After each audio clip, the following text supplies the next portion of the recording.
Materi ini bertajuk tentang perlindungan pekerja migran. Oke, tanpa menunggu berlama-lama lagi, kepada Mbak Tiwi, waktu dan tempat disilakan.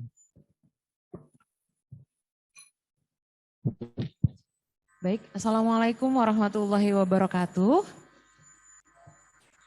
Terima kasih Mas Ihsan yang sudah memberikan kesempatan pada sore hari ini. Kita sudah kedatangan Ibu Sri Andayani, SPMM, Kepala Biro SDM dan Organisasi Badan Perlindungan Pekerja Migran Indonesia, yang pada sore hari ini kita akan membicarakan tentang perlindungan pekerja migran. Karena potensi SMK, apalagi lulusan SMK ini sangat besar untuk bekerja di luar negeri, seperti caregiver, teknisi, seperti itu. Jadi sangat banyak sekali potensi-potensi untuk bekerja di luar negeri yang tentunya akan menghasilkan devisa negara. Tapi tentu sebagai sebagai Kementerian Pendidikan di bawah Direktorat Jenderal Pendidikan Vokasi, terutama Direktorat SMK, dan kepada Bapak Ibu juga kita perlu tahu hak dan kewajiban seperti apa sih yang harus diketahui oleh pekerja migran. Jadi tidak terjadi hal-hal yang tidak diinginkan seperti pemberitaan-pemberitaan di media. Nah, langsung saja kami persilahkan kepada panggilannya apa ini Bu? Bu Sri? Bu Yani. Kepada Bu Yani. Silakan Bu Yani. Baik. Bismillahirrahmanirrahim. Terima kasih nih Mbak Pratiwi. Ini kalau saya diundang rasanya kayak seperti membuka kenangan lama. Karena di 2020 ini kalau kami ini kebetulan sering banget nih kerjasama dengan teman-teman dari Dikbud, khususnya dari Direktorat Jenderal Vokasi, kemudian direktoratnya Pak Bahrun dulu ya. Ya, terima kasih Bapak Ibu sekalian. Ada pepatah mengatakan tak kenal maka tak sayang. Izinkan saya mengenalkan diri. Nama saya Sri Andayani, biasa dipanggil Bu Yani karena kalau dipanggil Sri banyak di kantor itu banyak Mbak. Tapi kalau Bu Yani yang badannya gede cuma satu di BP2MI. Dan saat ini kebetulan kami menjabat sebagai Kepala Biro Sumber Daya Manusia dan Organisasi. Kalau dulu waktu join dengan teman-teman di Dikbud, saya masih menjadi Direktur PH2, khususnya itu untuk hospitality dan untuk kesehatan. Nah sekarang karena revitalisasi sehingga akhirnya saya ditugaskan sebagai Kepala Biro SDM dan Organisasi. Nah Bapak Ibu sekalian, untuk menyingkat waktu, kami pertama adalah menyampaikan salam takzim, salam hormat dari pimpinan kami. Beliau kebetulan di acara yang sama hari ini harus melaksanakan tugas yang tidak bisa ditinggalkan atau diwakilkan, sehingga menugaskan kami untuk bisa menghadiri acara sosialisasi ya untuk SMK keunggulan yang menurut kita itu sangat strategis karena memang salah satu mitra kita adalah teman-teman dari SMK. Nah, Bapak Ibu sekalian, saya juga menyampaikan terima kasih dan salam hormat untuk Sohibul Bait ya, dalam hal ini Direktorat Jenderal Vokasi, kebetulan Bu Dirjen ya sekarang ya, bukan Pak Dirjen ya, jadi nanti salam hormat. Nah langsung kami akan meminta izin untuk memaparkan kaitan dengan peranan BP2MI dalam penempatan dan pelindungan calon pekerja migran potensial. Kita akan masuk dari kerangka pelindungan PMI dan keluarganya dalam peraturan perundang-undangan, Bapak Ibu bisa ya. Lanjut, operator. Di landasan filosofis. Ya. Ya. Berbicara landasan filosofis untuk penempatan perlindungan PMI, Bapak Ibu kita lihat ini aturannya lengkap dari mulai Undang-Undang Dasar 1945, kemudian Undang-Undang Nomor 13 tahun 2003, Undang-Undang Nomor 6 tahun 2012, Undang-Undang Nomor 18 tahun 2017, Perpres Nomor 90 tahun 2019. Intinya bahwa yang pertama, bekerja merupakan hak asasi manusia yang wajib dijunjung tinggi, dihormati dan dijamin penegakannya. Yang kedua, bahwa negara ini menjamin hak, kesempatan dan memberikan perlindungan bagi setiap warga negara tanpa diskriminasi. Lanjut. Nah, Bapak Ibu sebagai informasi, terjadi perubahan fundamental yang luar biasa dari BNP 2 TKI yang lahir di 2004 kemudian menjadi BP2MI dengan lahirnya Undang-Undang Nomor 18 Tahun 2017. Ini dari penamaan saja. Kalau dulu istilahnya itu TKI. Nah, sekarang pasca Undang-Undang 18 itu berubah menjadi PMI. Di mana di sini adalah sebenarnya merubah paradigma yang kalau kita berbicara TKI, konotasinya itu adalah sebagai pekerja yang low level high risk. Tapi kita menyampaikan bahwa bekerja ke luar negeri adalah PMI. Kita harapkan dengan perubahan paradigma ini, kita sangat mengharapkan bahwa PMI kita adalah mandiri dan berdaya dan tidak dimobilisasi oleh para calo. Nah, Bapak Ibu sekalian, sesuai dengan Undang-Undang 18 tahun 2017, bahwa negara menjamin pelindungan untuk PMI ini adalah sebelum, pada masa, dan sesudah, meliputi pelindungan ekonomi, sosial, dan hukum. Jadi Undang-Undang 18 juga sudah terjadi pembagian kewenangan yang jelas antara pusat dan daerah. Jadi bagaimana peran daerah ini sangat diharapkan dalam menyiapkan calon pekerja migran Indonesia. Kalau kita berbicara pemerintah pusat, di sini mempunyai kewenangan umum terkait norma dan nilai yang mengatur tata kelola penempatan dan pelindungan PMI. Berbicara pemerintah daerah, dalam hal ini provinsi, kabupaten, kota, ini mempunyai kewenangan Pemda terkait izin dan rekrut dari PMI di daerah dan penyiapan keterampilan, pasal 40, 41, dan 42. Kemudian pemerintah desa, ini juga sebagai ujung tombak, deteksi dini proses penempatan dan pelindungan calon PMI.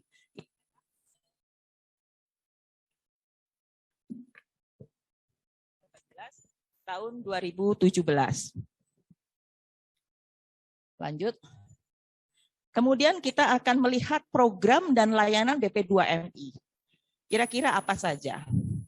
BP2MI di pasca kepemimpinan Bapak Beni Ramdhani di tahun 2020 bulan April, ini mencanangkan 9 program prioritas. Yang pertama adalah pemberantasan sindikasi PMI non-prosedural. Yang kedua, penguatan kelembagaan dan reformasi birokrasi.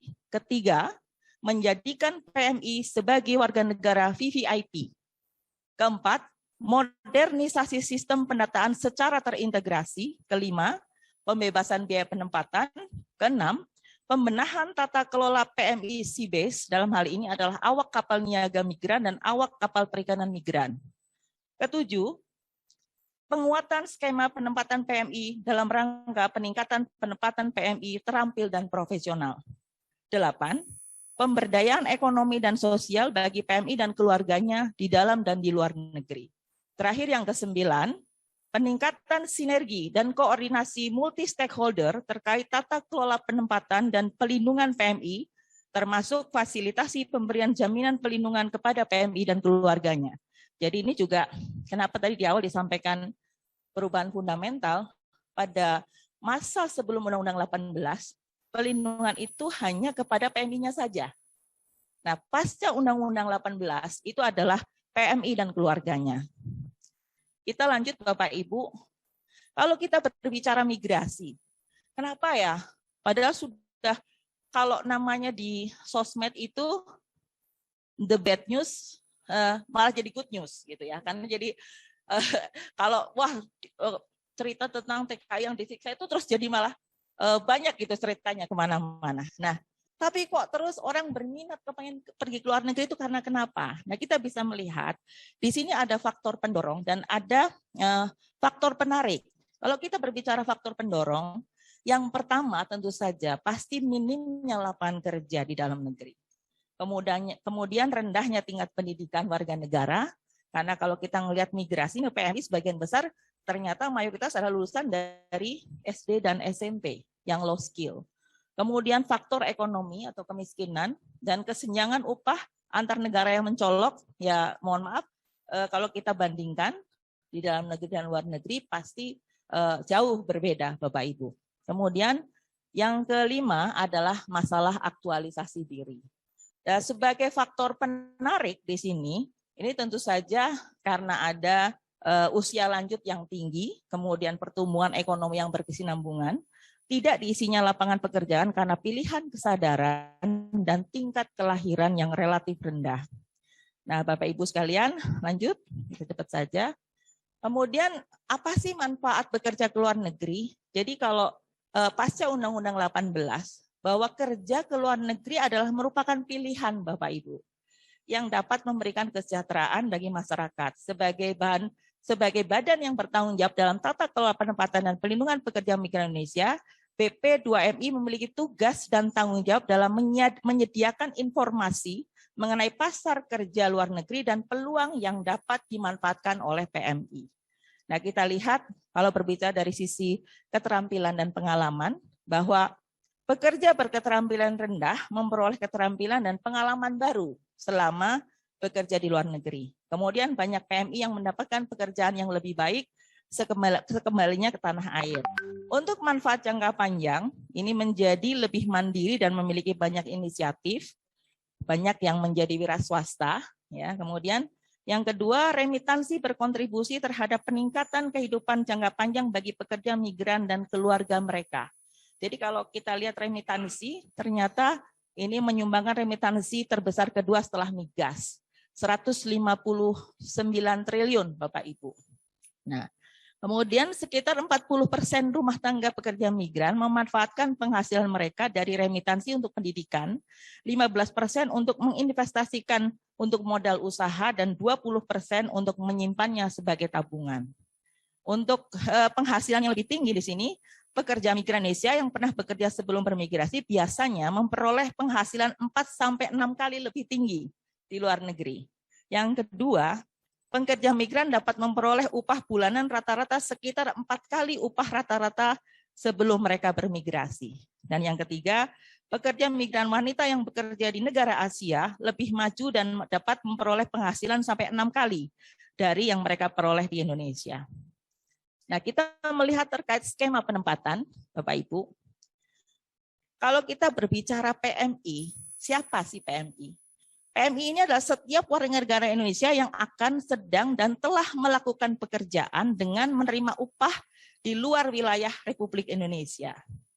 Nah, pekerja migran Indonesia sesuai dengan Undang-Undang 18 tahun 2017, di sini pasal 31, bahwa hanya bisa ditempatkan dengan syarat yang pertama adalah masuk ke negara yang mempunyai peraturan perundang-undangan yang melindungi tenaga kerja asing. Yang kedua, telah memiliki perjanjian tertulis antara pemerintah negara tujuan penempatan dengan pemerintah Republik Indonesia. Yang ketiga, memiliki sistem jaminan sosial dan atau asuransi yang melindungi pekerja asing. Ini syarat negara penempatan yang bisa mempekerjakan pekerja migran Indonesia. Nah, berbicara skema penempatan Bapak Ibu, saat ini ada 5 skema penempatan. Yang pertama adalah G2G. Jadi kerjasama antara pemerintah Republik Indonesia dengan pemerintah negara penempatan. Saat ini ada 2, yaitu Jepang untuk tenaga nurse dan care worker. Kemudian yang kedua adalah Korea untuk jabatan manufaktur dan fishing. Nah, kemudian untuk G2P. G2P adalah kerjasama pemerintah Republik Indonesia dengan agensi atau pemberi kerja di luar negeri. Ini ada contoh seperti di Kanada dengan PT Cargill Solution, itu untuk pemotong daging atau slicing daging. Itu sudah ada, dan ini sedang digagas juga kemungkinan untuk visa kerja pertanian di Australia. Kemudian P2P, private to private, kerjasama P3MI dengan agensi atau pemberi kerja di luar negeri. Ini kalau yang Bapak Ibu di luaran sering, melalui PT A ya, melalui PT B ya, yang dulu itu disebut PJTKI. Sekarang namanya menjadi P3MI.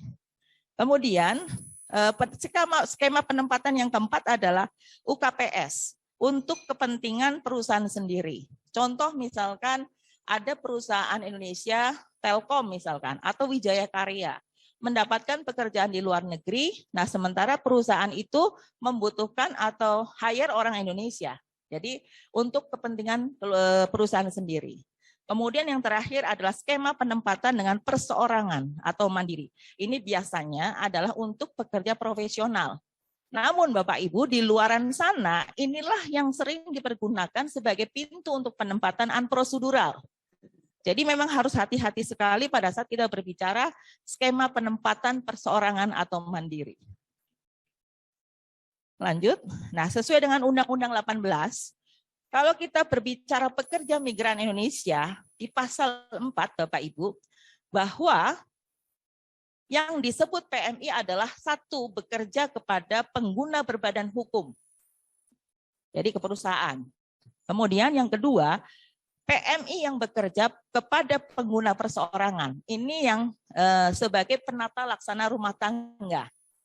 Ini yang ada housemaid gitu. Ya, biasanya ART lah kalau gampangannya. Kemudian yang ketiga adalah PMI sebagai pelaut, awak kapal, dan pelaut perikanan. Nah, berdasarkan pasal 5, apa sih syarat-syarat menjadi PMI? Yang pertama, berusia 18 tahun minimal. Yang kedua, memiliki kompetensi. Kemudian yang ketiga, sehat jasmani dan rohani. Yang keempat, terdaftar dan memiliki nomor kepesertaan jaminan sosial. Kelima, memiliki dokumen lengkap yang dipersyaratkan. Nah, syarat dokumennya ini di pasal 13, ada surat keterangan status perkawinan, kemudian surat keterangan izin suami atau istri, atau orang tua atau wali, kemudian yang diketahui atau oleh lurah atau desa. Kemudian sertifikat kompetensi. Ini jadi pada saat sebelum Undang-Undang 18, itu orang direkrut dulu, baru dididik. Nah, setelah Undang-Undang 18, orang pinter dulu, punya kompetensi, baru diizinkan untuk bekerja ke luar negeri. Ini sangat perbedaan, sangat mendasar Bapak Ibu. Kemudian yang berikutnya adalah surat keterangan sehat. Di sini baik sehat secara fisik maupun psikis. Nah, kemudian paspor, visa kerja, perjanjian penempatan, dan terakhir adalah perjanjian kerja. Nah, Bapak Ibu sekalian, karena kebetulan alhamdulillah hari ini dihadiri oleh banyak teman-teman dari SMK, sehingga kami sampaikan di sini adalah peluang kerja di luar negeri untuk lulusan SMK apa saja, kan gitu. Dan alhamdulillah saya ingat banget, terima kasih banget kepada Kementerian Pendidikan dan Kebudayaan, di 2020 itu kami dibangunkan 10 SMK Center of Excellence untuk care worker mengisi jabatan care worker di skema SSW, Specified Skill Worker di Jepang.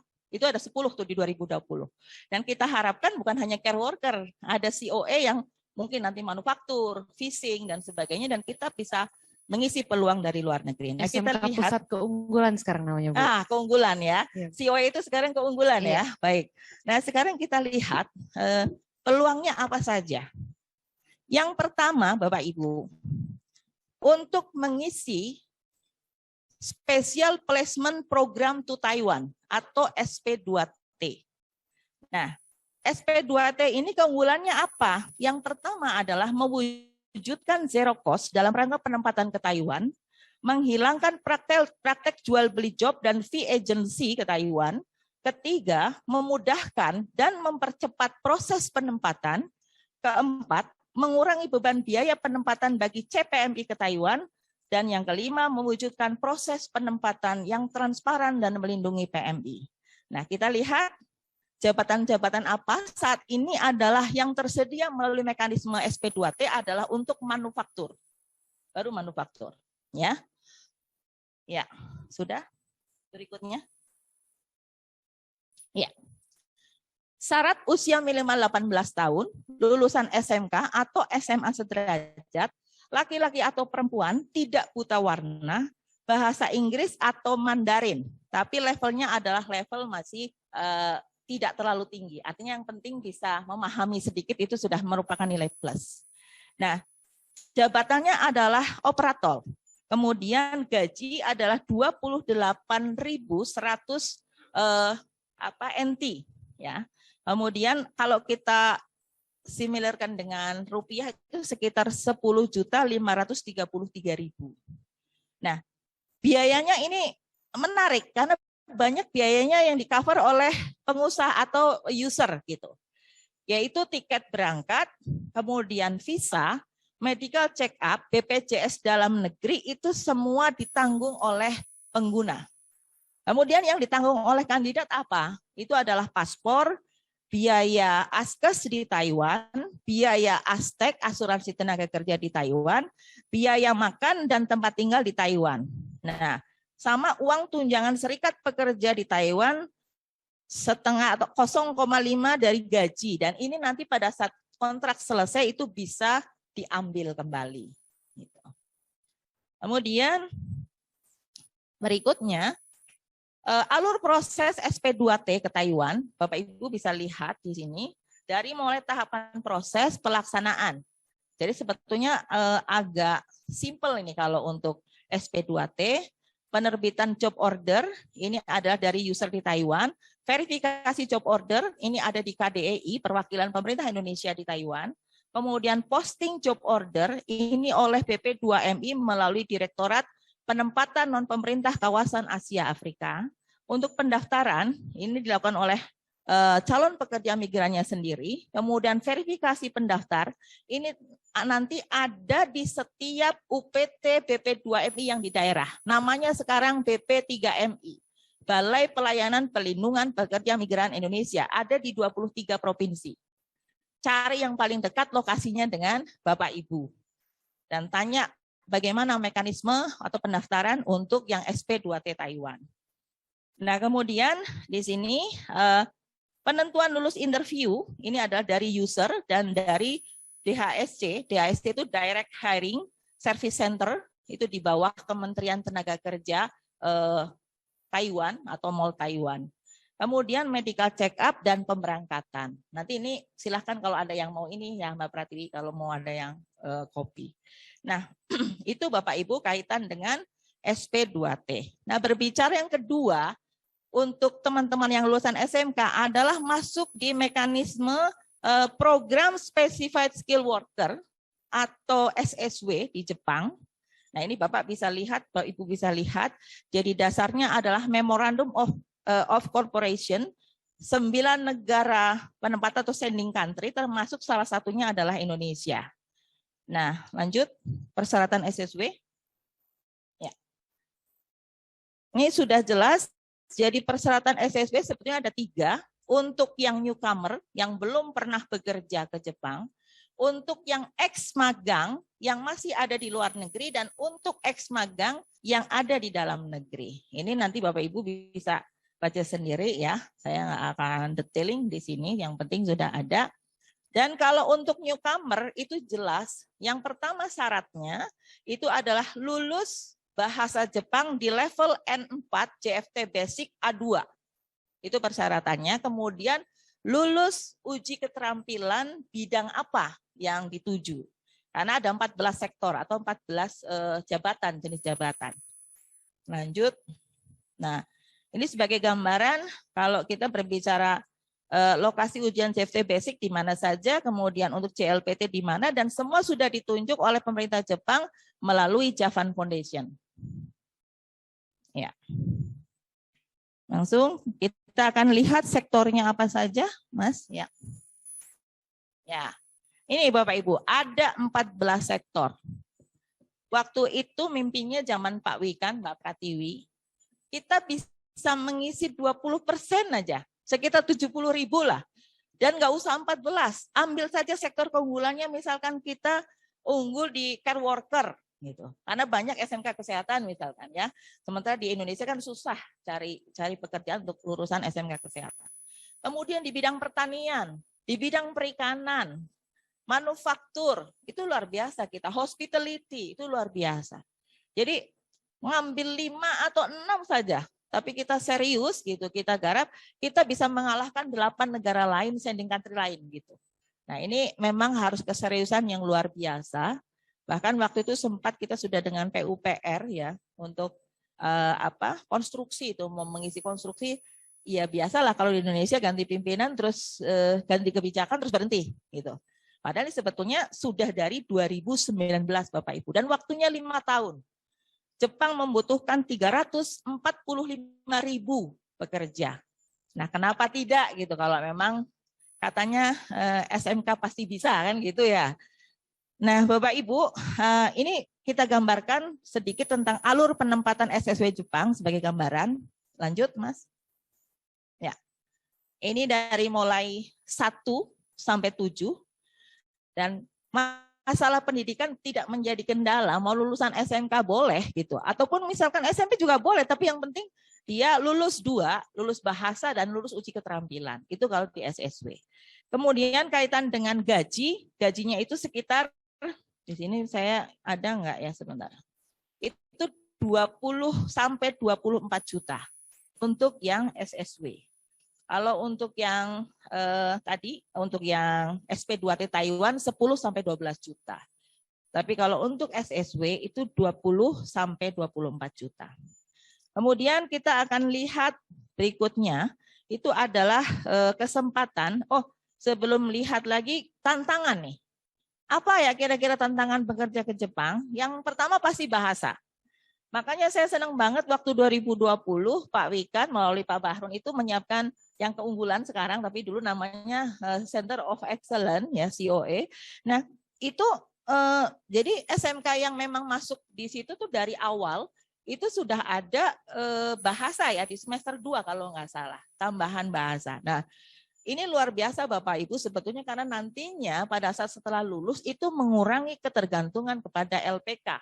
Di mana LPK di luar sana itu mencas yang luar biasa. Jadi 40 juta, 50 juta, 75 juta. Dan banyak anak-anak Bapak Ibu yang akhirnya ketipu. Gitu.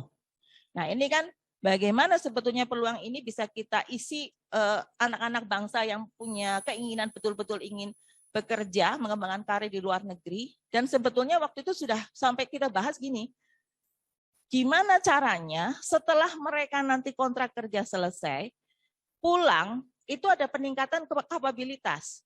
Bekerja sama dengan kampus Merdeka, kalau bisa dianggap bekerja itu adalah sekian SKS, pulang itu mereka pendidikannya bisa naik menjadi D3 atau S1.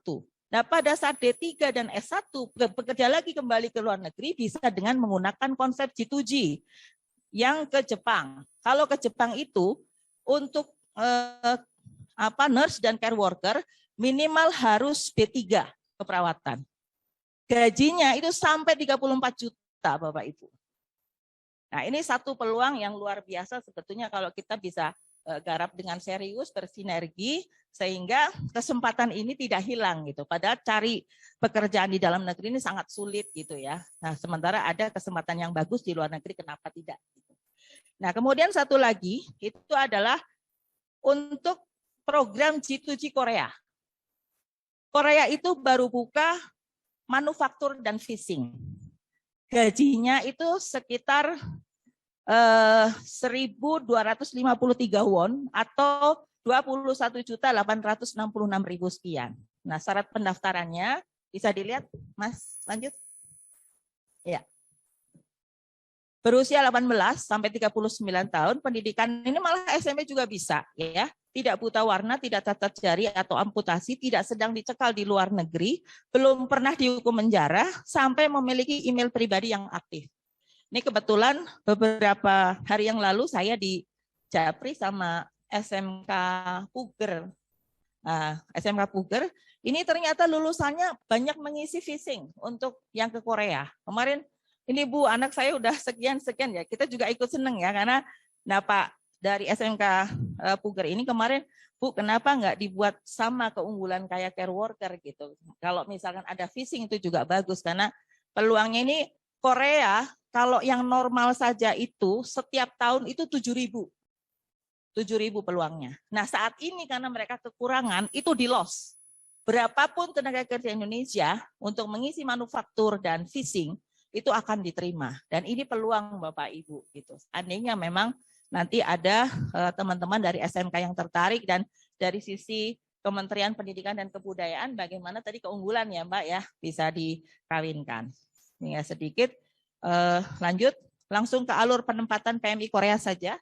Nah, ini sebagai gambaran Bapak Ibu, alurnya dari mulai 1 sampai 11, nanti Bapak Ibu bisa pelajari sendiri.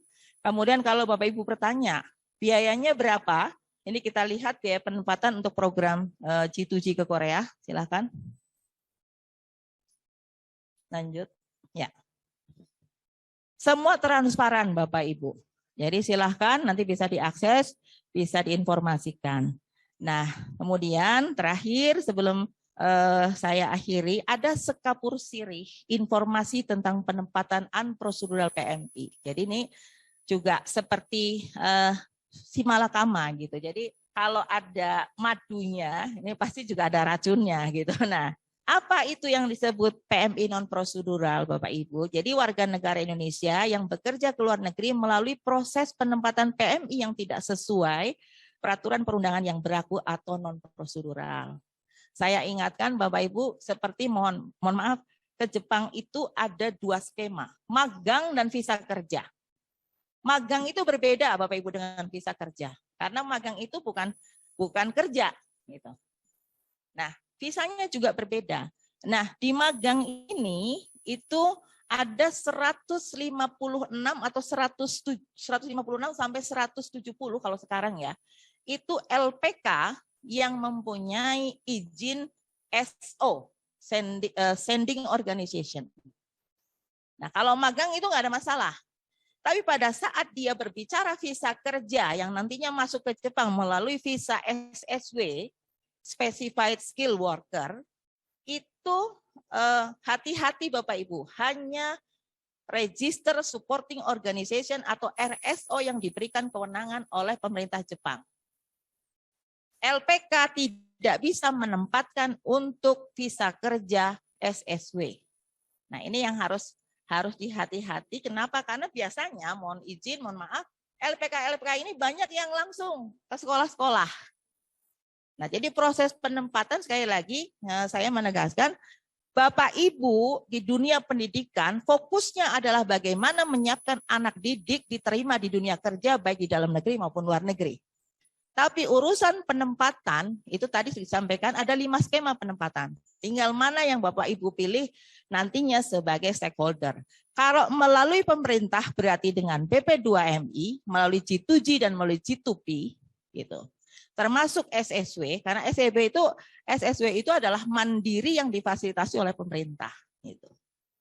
Nah, kalau P2P berarti adalah dengan P3MI. Dengan kalau dulu PPTKIS, PJTKI, sekarang namanya P3MI. Total ada sekitar hampir 300 P3MI yang ada di Indonesia.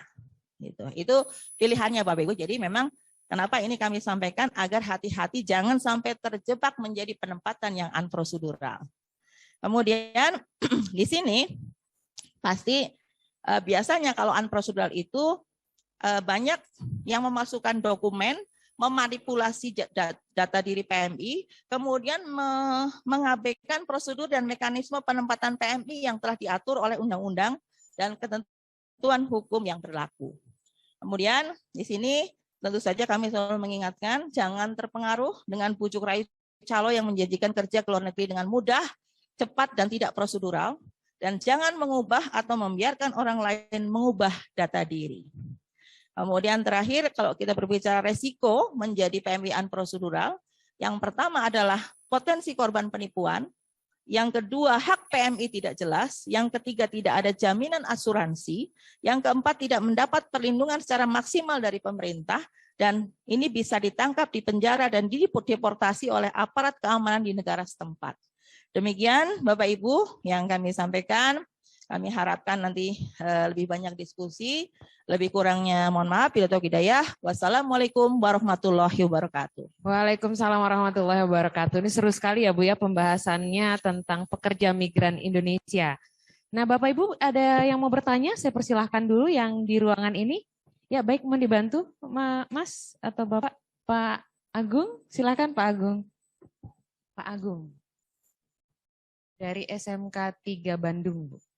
Sangat aktif sekali nih Pak Agung dari pagi tadi, Bu. Silakan Pak Agung. Ya, terima kasih Bu. Paparannya sangat menarik dan sangat menginspirasi. Hanya sedikit pertanyaannya Bu, apakah ada negara yang dihindari gitu untuk pengiriman PMI itu ya? Yang pertama, yang kedua, apakah ada negara yang paling direkomendasikan ya untuk pengiriman baik pemagangan maupun untuk mengirimkan pekerja ke negara tersebut. Itu saja, Bu. Terima kasih. Langsung dijawab, Ibu. Oh, baik, Bu. Bapak, ya silakan Pak yang di ruangan ini terlebih dahulu. Bapak Ibu yang ada di ruang Zoom silakan ya. Kita masih ada banyak kesempatan. Boleh di raise hand dulu, tapi saya persilakan untuk Bapak Ibu yang ada di ruangan ini. Silakan Pak. Dengan Bapak siapa dan dari SMK mana? Bismillahirrahmanirrahim. Saya Irohmat Sumirat dari SMK Negeri 2 Cimahi. Tadi Ibu mengatakan bahwa untuk lulusan SMK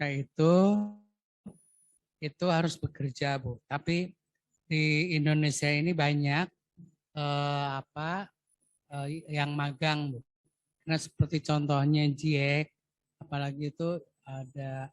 Nah, apakah yang kalau alumni kita masuk ke magang itu prosedural atau tidak? Dan tadi lebih baik kita fokus untuk bekerja. Gimana itu solusinya, Bu? Yang mana yang harus diinformasikan ke anak-anak supaya kita tidak terjebak oleh unprosedural itu. Terima kasih, Bu.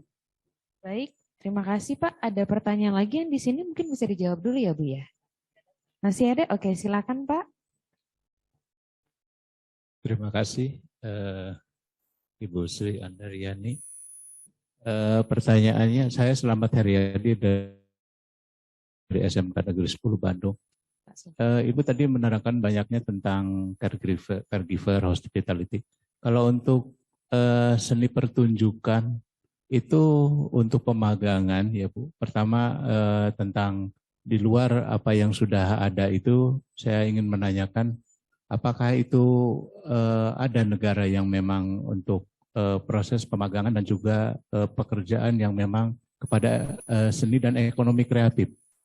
Itu yang pertama. Yang kedua, ketika kami tertarik untuk memberangkatkan dan orang diizinkan juga untuk oleh orang tua dan tentunya ini untuk pemagangan dan juga pasca mereka jadi alumni, itu tentunya mereka tetap bahwa sekolah itu walaupun mereka alumni sebagai lembaga yang bertanggung jawab.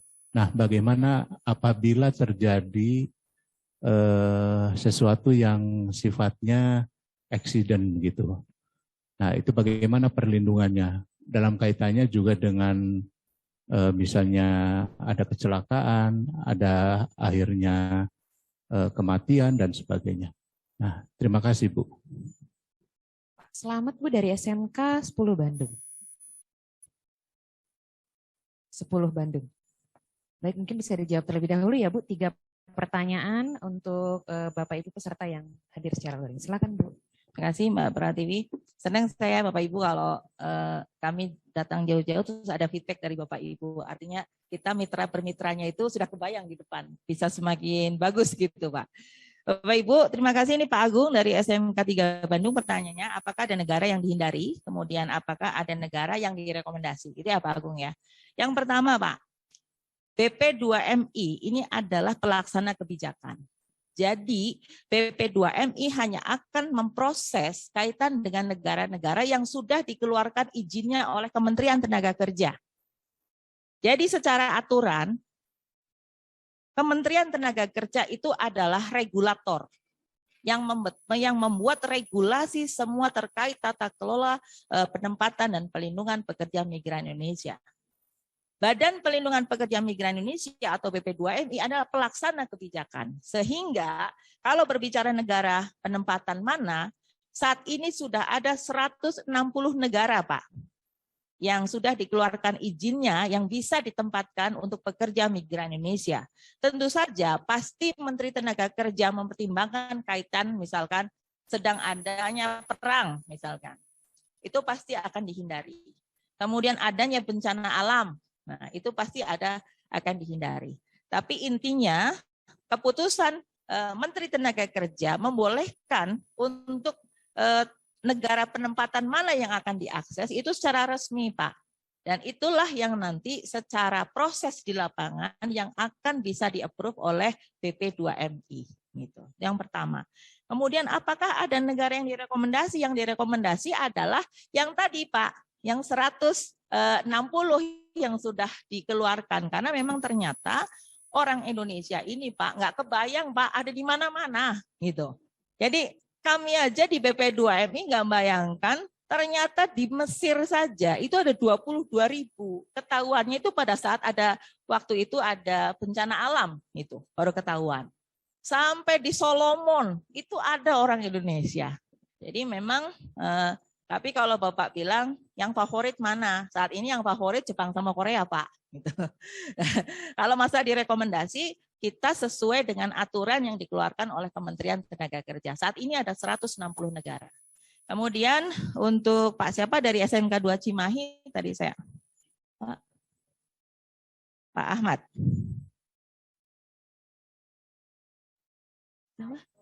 Oh Pak Ai, nah, kalau diganti Pak Ahmad nanti bikin bubur merah putih Mbak. Punten Pak Ai ya. Pak Ai dari SMK 2 Cimahi. Lulusan SMK harus bekerja di Indonesia. Kemudian ini harus maju apakah alumni yang ada yang tadi magang ya Pak? Ini ya.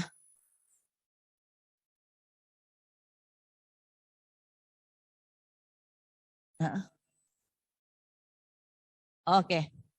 Ya, ini Bapak Ibu. Saya yakin bukan pertanyaan ini bukan hanya Pak Ai karena di lapangan itu teman-teman yang SMK itu sudah banyak bermitra kaitan dengan pemagangan. Pemagangan saat ini yang paling besar itu adalah di Jepang, Pak. Nah, pemagangan ini juga resmi karena merupakan program pemerintah. Namun dalam hal ini adalah di bawah Kementerian Tenaga Kerja, Direktorat Jenderal Bina Latas. Itu kalau pemagangan, Pak. Kalau BP2MI hanya mengurusi yang visa kerja. Nah, bedanya apa sih magang dengan visa kerja? Kalau magang, Pak, itu gaji hanya 80%. Dan bukan bekerja. Visanya visa magang memang. Dan itu memang ada magang tadi. Kalau magang itu saya nggak akan terlalu dalam, tapi sebagai informasi, magang itu ada yang dikelola langsung oleh Kementerian Tenaga Kerja di bawah Ditjen Bina Latas, biasanya di Stifes Bekasi untuk magang. Nah, ada magang yang dikelola oleh LPK yang mempunyai izin sending organization tadi, SO. Aman nggak Bu? Nah, magang Pak, SO itu ada sekitar 170 LPK yang punya izin SO. Apakah semuanya baik semua? Tidak. Ya, jawab saja tidak. Apakah jelek semua? Tidak. Tidak juga. Jadi dari 170 itu juga ada yang bagus. Tapi juga ada yang tidak bertanggung jawab. Nah, untuk memastikan bahwa itu adalah betul LPK-nya, dan bagus dari sisi nanti untuk menempatkan yang magang, Bapak Ibu bisa koordinasi dengan Direktorat Jenderal Bina Latas di Kementerian Tenaga Kerja. Karena izin SO itu dikeluarkan oleh Bina Latas. Gitu. Nah, kalau sudah selesai magang, nih Pak, kalau selesai magang, itu tidak bisa masuk kembali ke Jepang dengan visa magang lagi. Tapi harus dengan visa kerja. Makanya dikeluarkan namanya visa Specified Skill Worker atau SSW. Gitu. Ini Pak bedanya. Nah kalau untuk SSW, gaji itu sudah 100% karena memang visanya visa kerja. Nah sama, pertanyaan juga sama. Kalau untuk SSW kan harus melalui RSO, Register Supporting Organization. Itu adalah organisasi yang memang diperuntukkan untuk di 9 negara penempatan, 9 negara pengirim. Jadi istilahnya RSO. Nah, apakah semua RSO, karena di Jepang itu RSO ada 4.000-an, Pak. Nah, pertanyaannya apakah semua RSO itu bagus? Ya tidak, gitu. Jadi ada yang bagus, ada yang tidak bagus. Makanya nanti Bapak Ibu bisa bermitra dengan kami di BP2MI maupun dengan Kementerian Tenaga Kerja untuk mencek apakah RSO ini RSO yang bertanggung jawab atau bagus atau tidak, gitu Bapak Ibu. Kami bisa bantu terkait dengan hal ini. Nah, itu Pak, Bertanya ya, mungkin Bu, kaitan dengan magang. magang itu sendiri berapa lama ya batas visa magang itu? Magang itu bisa 2 tahun, bisa 3 tahun. Oke. Ya. Bisa 2 tahun, bisa 3 tahun. Kemudian untuk Pak Slamet ya dari SMK 10 Bandung, apakah ada negara untuk proses pemagaman yang ekonomi kreatif ya Pak ya? Ya. Jadi memang Pak, mekanisme magang ini sangat variatif gitu. Jadi kadang-kadang itu antar kementerian. Termasuk ada dengan Kementerian Kesehatan magang itu untuk tenaga kesehatan, peningkatan kapabilitas tenaga kesehatan kayak di Belanda gitu, kayak di Jerman, itu ada. Jadi sangat variatif karena memang magang itu sekali lagi bukan bekerja. Istilahnya latihan kerja lah gitu, walaupun sebetulnya ya di sana kerja gitu ya. Karena memang gaji juga nggak mungkin full 100%. Nah ini memang variatif, jadi kalau mau cari informasinya ini agak di Indonesia ini agak ini Pak, agak sulitnya itu karena pintunya banyak gitu. Oh Kementerian Industri ternyata kerjasama dengan salah satu misalkan sekolah atau perusahaan di luar negeri nanti istilahnya magang gitu. Bahkan kemarin itu sempat booming yang di Taiwan. Tapi ternyata akhirnya magang yang memang tidak prosedural itu pasti menimbulkan masalah. Keluhan dari pekerja magang ini, kami bekerja hampir 24 jam Bu. Judulnya bukan latihan kerja, pekerjanya jadi dieksploitasi gitu. Padahal kan masih anak-anak yang usianya itu masih di bawah 20 lah Pak, namanya juga magang gitu. Nah hal-hal seperti ini yang sebetulnya memang harus hati-hati. Memastikan betul-betul bahwa dari sisi izin prinsip magangnya itu adalah resmi gitu. Kemudian sekolah menjadi lembaga yang apa ini Pak tadi pertanyaannya? Terakhir. Nah, kalau ekonomi kreatif setahu saya ini belum ada Pak, belum pernah saya dengar, tapi siapa tahu dengan di bawah menteri yang baru ini ada ya Pak ya inisiasi untuk magang kaitan dengan ekonomi kreatif ini. Itu mungkin itu Mbak Pratiwi. Ini Bu, tadi kalau terjadi eksiden, ya. Kalau eksiden Bu, ya Bu. Betul, Pak. Jadi kalau magang itu adalah sesuai dengan izinnya. Kalau magang, kalau kaitannya magang yang ke Jepang, pasti Bapak Ibu bisa berhubungan sekali lagi dengan Direktorat Jenderal Bina Latas yang mempunyai program magang ini. Gitu. Nah, kalau Bapak Ibu visanya visa kerja, kalau ada masalah sebelum pada masa sesudah bisa berhubungan dengan Badan Pelindungan Pekerja Migran Indonesia atau BP2MI, Pak. Jadi memang kami mengurusi yang visa kerja. Sementara untuk visa magang itu tergantung kepada masing-masing kementerian atau lembaga. Kalau kaitannya dengan tenaga magang yang ke Jepang, itu adalah dengan Kementerian Tenaga Kerja. Tapi mungkin ada lagi nih di kementerian yang lain yang memang dia ternyata membuka magang gitu. Bahkan ada program Sister City itu juga ada. Nah ini beda lagi gitu Pak, Bu. Mungkin itu yang bisa kita sampaikan. Terima kasih Bu. Ada pertanyaan melalui chat dan ini Bu, izin ikut bertanya dari Bapak Firman SMK Negeri 3 Pacitan. Apakah masih tetap ada perlindungan terhadap permasalahan PMI jika kedatangannya jalur tidak resmi? Bagaimana proseduralnya seperti itu, Bu? Dan yang kedua, tadi ada pertanyaan lagi. Siswa SMK maupun lulusannya bisa difasilitasi di Snaker atau lembaga berwenang untuk magang atau kerjanya. Oke. Mungkin itu dulu Bu sepertinya. Ya.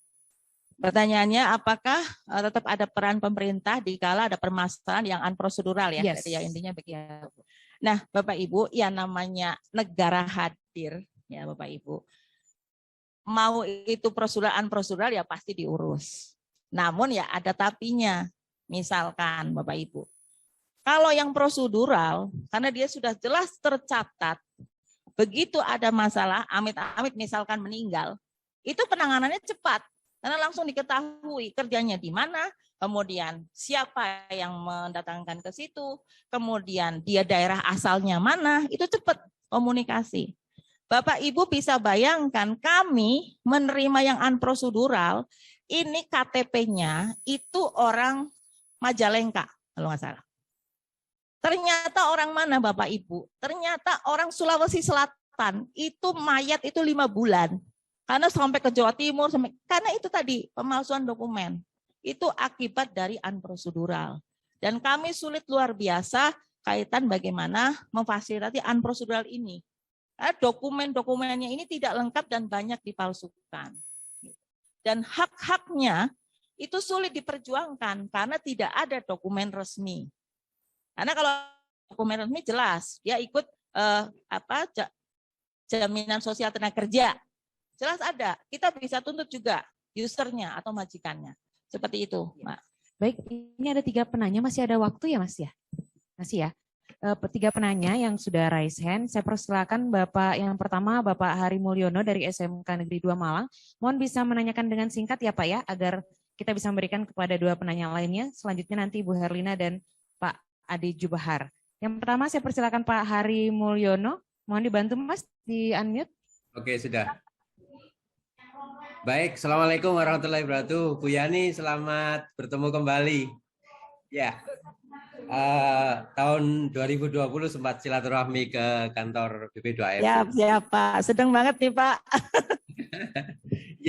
Bu Yani, ada 2 pertanyaan yang saya sampaikan. Yang pertama, ini anak-anak yang sudah dipersiapkan ataupun yang sudah berada di sana itu kan khususnya di Jepang ya, karena care worker.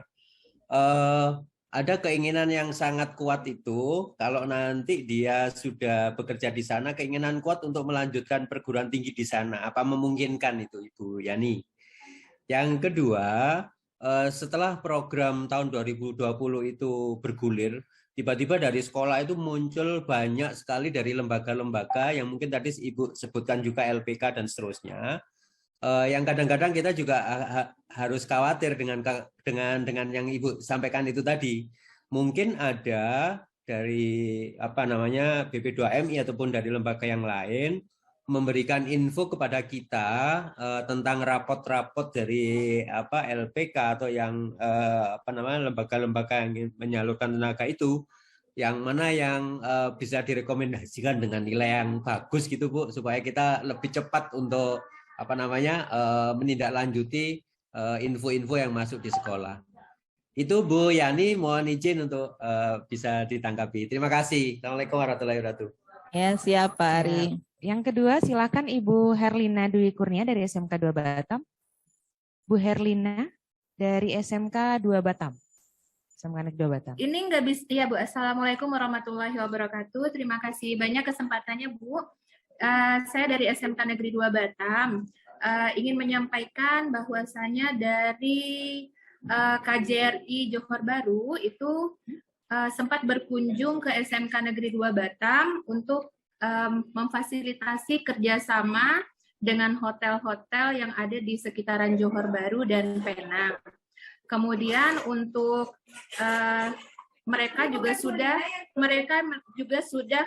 memberikan draft MOU untuk yang kami pelajari dengan pihak hotel yang ada di Penang, yang untuk saat ini dari Penang yang datang ke sekolah untuk bekerja sama. Cuma kemarin kami sudah mengunjungi imigrasi, bahwasanya tadi yang terkait dengan PMI ini juga harus didiskusikan dengan Disnaker Trans yang ada di Kota Batam. Kemudian untuk yang perlu kami tanyakan Bu, untuk magang untuk lulusan kami ini rencananya untuk karena mereka baru bisa terima di atas usia 18 tahun. Jadinya sempat kami tanyakan untuk visa ini memang harus disiapkan oleh hotel penerima yang ada di Malaysia begitu. Kemudian untuk magang ini apakah ada ketentuan seperti apa ya Bu? Karena kan kami langsung dari pihak KJRI yang datang, kemudian menawarkan semacam fasilitasi kerjasama, ada draft MOU-nya, dan kemudian nanti mungkin untuk penandatanganan MOU diketahui oleh pihak dari Dinas Pendidikan Provinsi Kepulauan Riau, Disnaker Kota Batam, dan juga dari KJRI. Nah, apakah seperti itu ataupun ada arahan lainnya? Kemudian untuk yang ketentuan minimal uang saku, Ibu. Kemudian dari pihak Penang ini mereka menawarkan 450 ringgit Malaysia, sementara KJRI menyampaikan bahwasanya tolong dipertahankan untuk yang 600 ringgit Malaysia. Mungkin angkanya itu memang tidak sebesar yang di Taiwan dan juga yang ada di Jepang dan Korea. Dan ini Ya, kami mohon arahannya. Bu Rina. Ya. Bu Rina tadi dari berapa Bu yang uang untuk magangnya? Uang sakunya boleh Uang sakunya itu kalau yang di dalam MOU yang sudah didraftkan oleh KJRI kita yang di Johor Bahru itu Rp600 Malaysia. Itu kan berkisaran kalau kita dikalikan dengan rupiah tidak sampai 2 juta rupiah, Bu. Kemudian tapi nanti di overtime mereka mendapatkan sekitar 5 sampai 6 ringgit per jamnya, dan satu hari itu diberikan maksimal hanya 4 jam overtime. Jadi tidak boleh melebihi dari batasan 12 jam. Kemudian mereka juga dapat fasilitas untuk makan 3 kali dalam sehari, dan juga dapat fasilitas laundry dan juga asrama. Dan kemudian ada apakah ada ketentuan untuk masalah minimal uang saku, Ibu? Karena memang kalau di Batam sendiri kan UMK-nya mungkin di atas itu, tapi karena untuk anak-anak mencari pengalaman, mereka ingin keluar negeri. Kemudian satu lagi, Ibu mohon izin, apakah ada kontak person untuk kami bisa konsultasi mengenai penyelenggaraan magang di luar negeri. Terima kasih banyak atas kesempatannya. Baik, terima kasih Bu Rina. Kontak person, Bu. Kontak person untuk pemagangan di luar negeri. Ya, baik.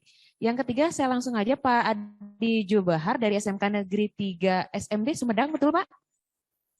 Apakah ini Sumedang? Silakan Pak, boleh di open mic, tolong dibantu Mas. Pak ya, Adi Jubahar. Samarinda. SMK Negeri 3 Samarinda. Samarinda, mohon maaf. Oke. Ya, silahkan Pak. Terima kasih Ibu atas Mohon dengan singkat ya Pak. Ya, yang pertama saya kira harus dirubah Permendikbud nomor 50 2020. Di situ bisa dimasukkan tentang magang.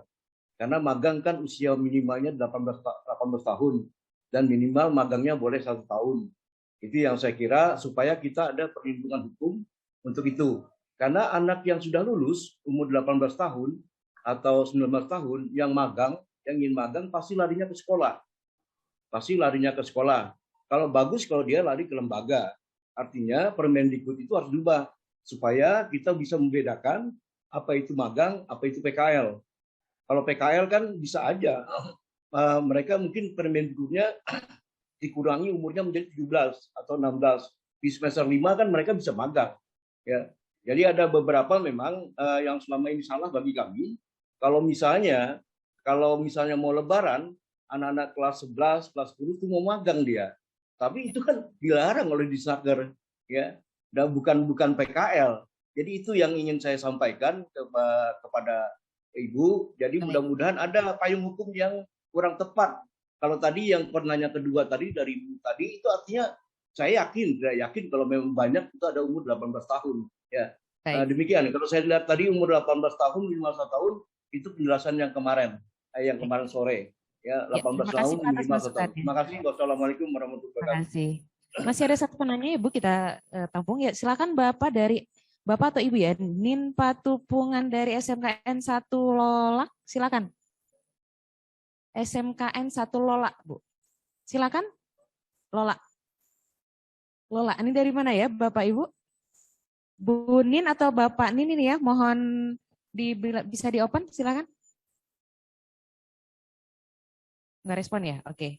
Nggak apa-apa, kita skip aja, silakan Bu. Ini kalau untuk pertanyaan terakhir, itu masukan bagi Permendikbud ya Pak, 50 tahun 2020. Seperti yang kita ketahui ya, sebelum Bu Yani menjawab bahwa sudah ada Perpres nomor 68 tahun 2022 terkait dengan revitalisasi pendidikan dan pelatihan vokasi. Nah mungkin nanti ini akan jadi di dalam Perpres itu ini akan jadi kerja bersama dari lintas kementerian yang tentunya nanti kita akan sosialisasikan di momen berikutnya Bapak Ibu, dan terima kasih pada Pak dari SMK Pak SMK Negeri 2 Samarinda untuk masukannya. Baik Bu, silakan Bu Yani. Baik, terima kasih. Pak Hari Mulyono, nih senang nih ternyata masih ingat ya Pak 2020 kemarin pertanyaannya anaknya dipersiapkan di Jepang ini terkait perguruan tinggi ya nantinya apakah bisa melanjutkan di sana. Pak izin kalau untuk teman-teman yang di Jepang kaitan yang magang tentu saja kan ada batas waktu atau izin tinggalnya. Bekerja juga sama Pak.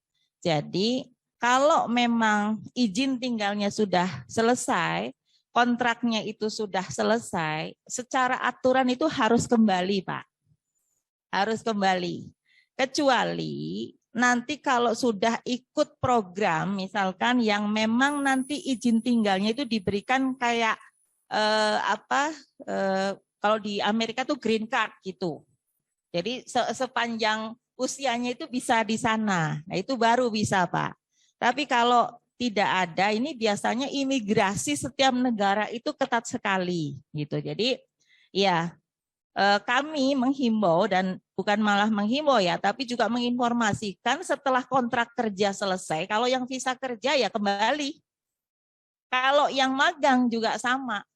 Karena kalau nanti di sana menjadi overstay, itu menjadi unprocedural, Pak, menjadi urusan negara nanti gitu.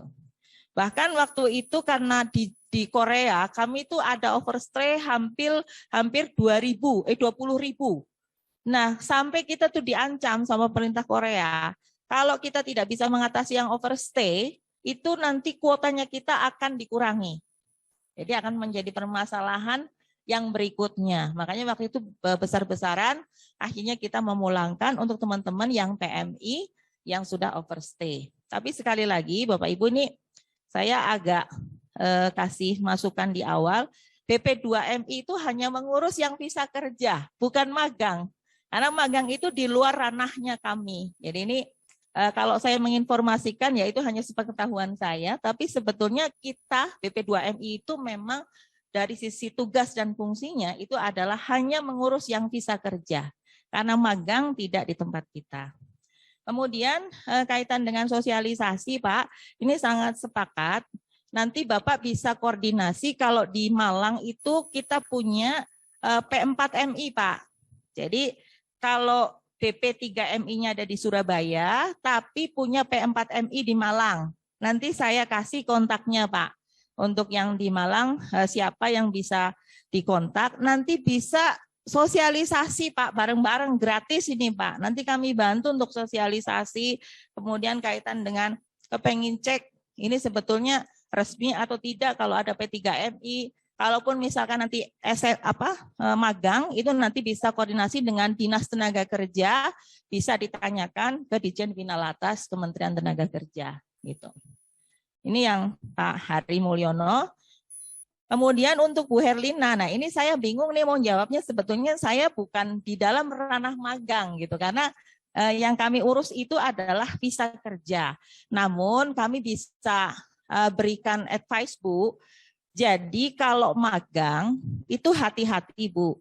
Kalau ini adalah dengan pihak hotel di Malaysia dan itu adalah atas pendampingan dari KJRI di Johor Bahru, sebaiknya Ibu tetap melibatkan Kementerian Pendidikan Kebudayaan atau Kementerian Tenaga Kerja. Sehingga ada yang awal, Bu. Gitu dari sisi kita, karena Ibu sebagai informasi magang itu walaupun dapat 600 ringgit untuk visa kerja dengan jabatan middle, Bu, di Malaysia itu udah 1.500 ringgit Malaysia. Jadi jauh sekali, padahal sebetulnya sama-sama kerja juga gitu, di situ judulnya magang dengan kerja.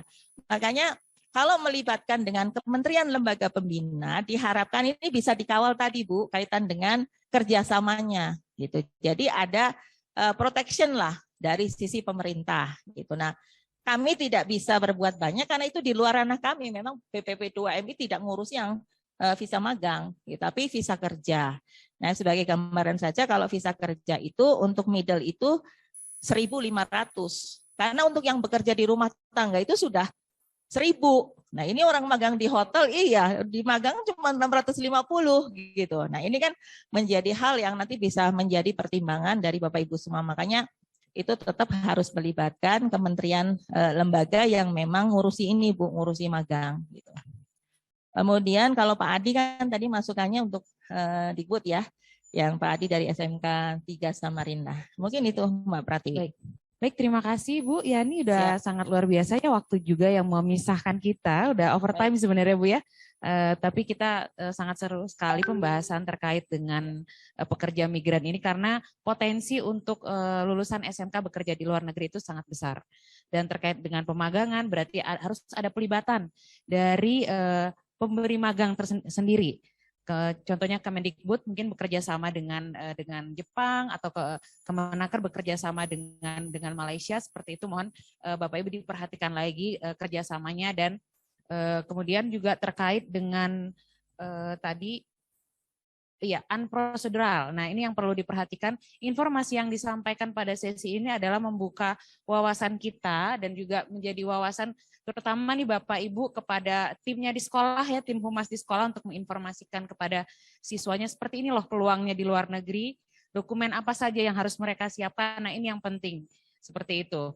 Barangkali ada yang magang ke luar negeri atau nanti setelah lulus mau magang dulu karena ada visa magang ya Bu ya, visa magang 2-3 tahun, kemudian visa kerja. Nah, ini yang harus diketahui, yang harus diberikan wawasan terkait dunia kerja oleh sekolah kepada peserta didik yang nantinya lulusan bisa tentunya terserap di dunia kerja sebagaimana harapan untuk SMK. Terima kasih banyak Bu Sri.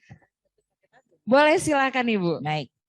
Bunga mekar di perbukitan, sawah luas di pedesaan. Cakep. Terima kasih atas semua perhatian. Mohon maaf untuk semua kekurangan. Beto Widaya, wassalamualaikum warahmatullahi wabarakatuh. Terima kasih Bu Yani yang sudah hadir pada mungkin takutnya lupa, kita sudah ada MOU dengan Kementerian Pendidikan dan Kebudayaan. Sangat sayang kalau tidak diimplementasi. Nah, ini sudah ada dari tahun 2021. Jadi silakan sebagai stakeholder pergunakan kami sebagai mitra untuk betul-betul bisa nanti mengembangkan karir bagi lulusan SMK. Baik, terima kasih Bu Yani, terima kasih atas kehadirannya pada sore hari ini. Bu Sri Andayani, SPMM, Kepala Biro SDM dan Organisasi BP2MI. Terima kasih. Dan acara saya kembalikan kepada Mas Ihsan. Sebelumnya tadi ada pertanyaan melalui kolom chat. Bagi Bapak Ibu yang materinya jangan khawatir, nanti di akhir sesi akan ditayangkan materinya apa saja, presensi dan juga untuk tautan-tautan yang Bapak Ibu perlukan.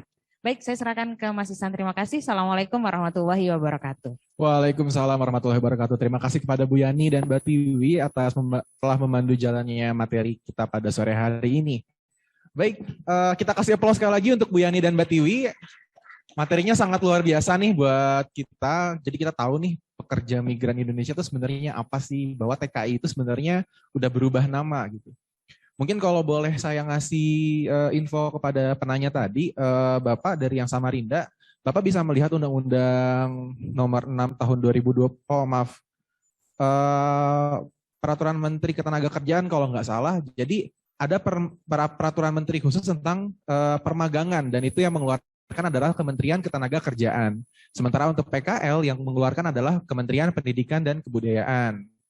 Jadi mungkin bisa di searching lagi ya. Baik, kita akan lanjut ke acara selanjutnya. Tadi azan asar sudah berkumandang di daerah Bandung.